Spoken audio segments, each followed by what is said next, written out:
winning. I think Clay Spickelmeyer's 15-2, maybe? Come on. Why is everyone so good? He's 16. Nick Miller on the case. Yeah. If I say something incorrect, Nick Miller is just around He's just to correct right me. there immediately. Yeah. Clay Spickelmeyer won the Grand Prix last week, and he's 16. Got the young guard taking over Magic right now. Aaron going down to 5, so maybe not. Yeah. Maybe the old guard is going to stick strong a little longer. Tough road to hoe against the white human stack. Yeah, and actually, so what's interesting about this is because Aaron's going to be on 5 cards, unsure if he's on the player of the draw at this stage, but this gives Tom even more of an incentive not to walk into Languish. Sure. Because your opponent has less cards to work with, so, he's just not going to have to play into Languish. And Tom is on the play here. Sorrells will be looking at 5 cards. Looks like it's good enough as he's going to scry. Top card goes to the bottom. We're underway here in round number 8. The boss with a Town Gossip. One drop, that's lucky. Yeah, very lucky. Shambling vet there for Sorrells. The boss does have land number 2. You can see it. The question, of course, is just how does he want to go about doing things? And this is why you're going to see him pause a little bit. Yeah, and if he has multiple 1-drops here, which he does, a card like Kithian is especially good because it can transform ahead of Languish, and then he doesn't have to worry about that creature getting scooped up by Languish anymore. And I wouldn't be surprised, as Sorrells is going to play Caves of Koilos, you're going to see a transformation of Town Gossip Monger into Insighted Rabble, that this is all Tom deploys. I'm not sure if he needs to deploy anything else. Looks like he's going to. Yeah. Values Lieutenant, and this is a pretty good thing to deploy. So here come the counters. The creatures are bigger, and now here come the beatdowns in just a moment. Sorrells have a grasp or an ultimate price. He does have a grasp to take care of Insighted Rabble. That's important. He has to take 1 to cast it, given the Caves of Koilos. So he's going to take 1, 2, 3, 4, 5, fall down to 15. Back over to Aaron we go. He'll draw. Looks like he has a Shambling Vent over there. He'll play that, simply pass the turn back. Over to Ross we'll go. He will draw a card. Battlefield Forge.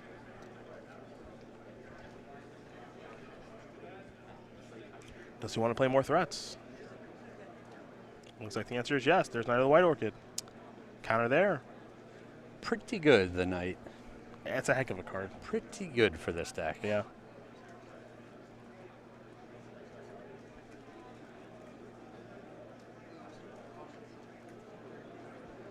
Back in our day when you played an aggressive deck, it was Savannah Lines with a Crusade. That's as good as it got. You know what I mean? You deploy your creatures. It was very honest. Yes. Maybe you had a Mother of Runes to protect them, whatever. Now, we look at Tom's deck, and it generates cards through these clues. It generates cards through the Knight of the White Orchid, and just doesn't seem to ever run out of gas. Obnixilis and Anguish on making for the last 2 draw steps there for Sorrells. 1 off a Hollow Moonlight, 1 for the turn. Yep, and he's all done here. He has to have land plus Languish to even fight in that game. Yeah. Anguish on making is not a card he can play at that stage of the game, so he concedes the game. Tom Ross very quickly up a game over Aaron Sorrells. White-Red Humans crushing it again over Black-White Control. Yeah. Tom making it look easy today, that's for sure, as he's going to take a look at the sideboards now. And we will start with Sorrells, who's got 4 Duress, 2 Thought Knots here, 2 Reality Smasher, 2 Linvala the Preserver, 3 Kalitas Trader of Get, a Quarantined Field, and an Ultimate Price. Yeah, we're going to see him bring in these Kalitas, probably bring in the Linvalas. They're a little slow, but as long as he can live that long, they're going to be great, and the Ultimate Price. Yeah, I mean, it's all about staying alive. Yeah. That's all. Pretty easy cards to sideboard out here. Hollowed Moonlight, that's nonsense. You can get that out of your deck. Anguished Unmaking, you can basically get, you can safely get that out of your deck because Tom doesn't have Westvale Abbey. Well, even a card like Secure the Wastes. It's just too slow. Yeah, you don't want that gumming up your hand in the early turns, not having any impact, not having any utility. He can lose Transgress the Mind too. Yeah. You just don't have time to, first of all, it's going to miss a lot. Yeah, there's not a whole lot of things that's going to hit. And I think Sorrells is a pretty smart kid.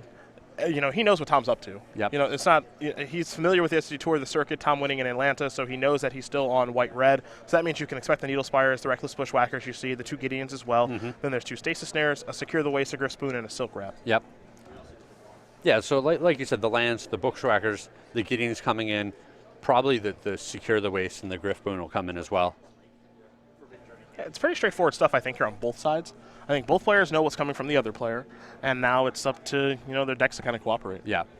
And for them to play well. So Sorrells is already shuffling up. I think he knows what he wants to bring in and out very, very quickly, as does Tom Ross. So game number 2 going to be underway here in just a moment. Sorrells will be on the play. We'll see if he can keep more than 5 for game number 2. In the meantime, we're going to talk about the feature match area, which you can join right now on Twitch.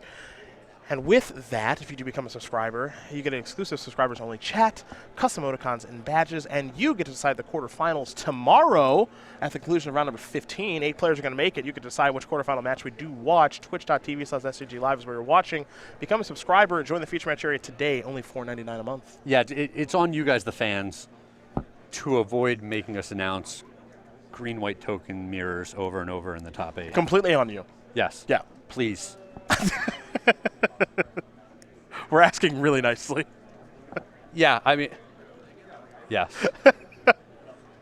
So the best I did not feel great about having you guys have to announce the Bant Collected Company mirrors each round when I was in the Invitational top 8. Those were tough. While playing in them, it was a marathon, man. Yeah, those are I tough. didn't even realize it was like 90 minutes into the match at the one point. Yeah, that's like game 2. Yeah, I'm like, what the heck? Yeah.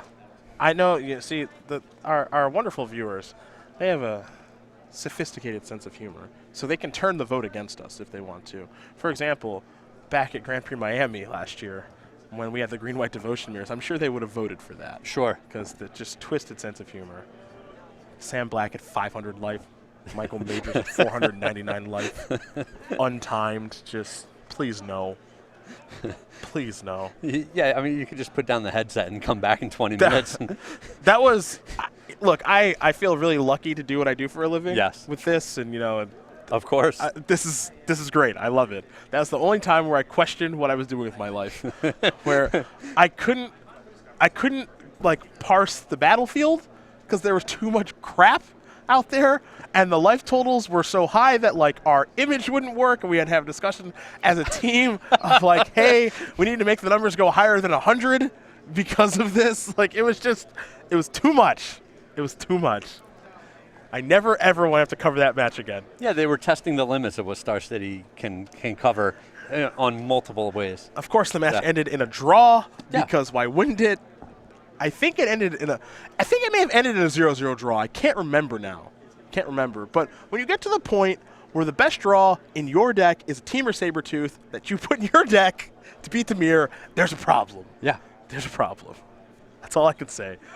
Aaron going to take a mulligan here. One thing about this match, if we turn our attention back to this, Tom's going to be able to keep a very large range of hands because the deck just kind of does the same thing. It's super redundant. For Aaron, I'm not saying you have to mulligan for Languish, but if you don't have Languish, your hand had better be really good. Yeah, he's got to make sure he's got something to do on turns 2 and 3. Yeah. And then hopefully a Languish on turn 4.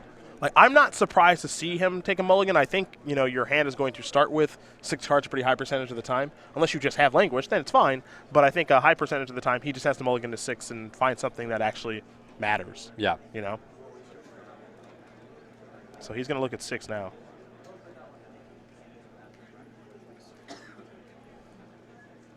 Is it any better? All right, he's keeping this. Yeah, it's good enough. Scry to the bottom.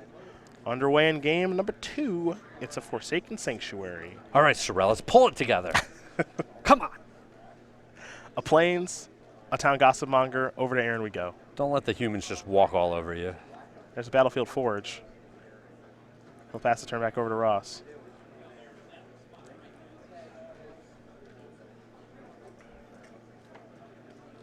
Tom, a little shoulder shrug. Couple ones. Shrug, I just have everything. Yeah. You're up. Sorrells will draw. Well, I believe he even has the Knight of the White Orchid laying in wait for, one of his best possible draws. Alternate Price is going to take care of Kithian because it has to. Here's a transformation. Inside of Rabble's going to show up. Aaron's hand is okay, but he had better draw a land, preferably one that taps for black mana next turn. Oh, yeah. He's got Grasp of Darkness and Gideon in hand. Both those cards are pretty good, but he needs to be able to cast something next turn. Yeah, they're not that good if you can never play them. Yeah. Like most spells. Yeah. You're getting erased. Don't worry. Yep. Post-show. I got you. Here come the beatdowns. Ross will deploy a Knight of the White Orchid. He will go a searching. So good. Get a basic plains. Mana will no longer be an issue. Yeah, I think we'll see a Needle Spires here. Yep. Pass a turn back. Top of deck? No. Linvala. Pass a turn. Plains the draw. And now Tom's in a great spot because he doesn't have to deploy anything else. Yeah, he's in the driver's seat again. Yep. He's got a second red source in his hand so that Needle Spires can start getting fired up at some point. Plenty of pressure on the board. Doesn't have to play anything else now. An easy life. Yeah, he's got a mana. He's got something to dump mana into an Incited Rabble. There's one activation.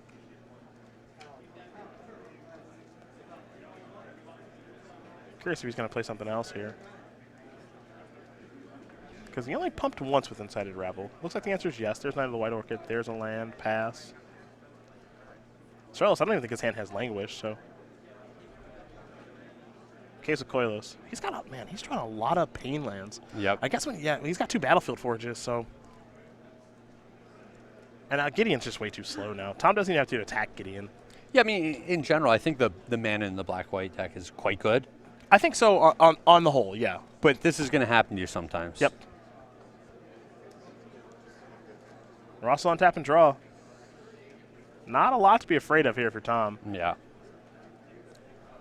Realistically, Aaron can have like 1 spot removal spell, and it's going to be pretty damaging anyway. So might be able to fire up the old Needle Spires, and Tom actually drew a copy of Reckless Bushwhacker. Yeah, so he's just going to get everyone in there. Yeah, I think we're all set here. And that's a wrap. Yeah, that's it. Tom Ross going to win this match over Aaron Sorrells, 2-0. White-Red Human's going to take care of Black-White Control. The boss is at it again. He's 8-0. Yeah, it's too bad that it took them all of 11 minutes to play the match because it means we don't have time to jump somewhere else. Yeah, it's going to be a long commercial break for Yeah. you guys at home. That's really too bad. Heading back.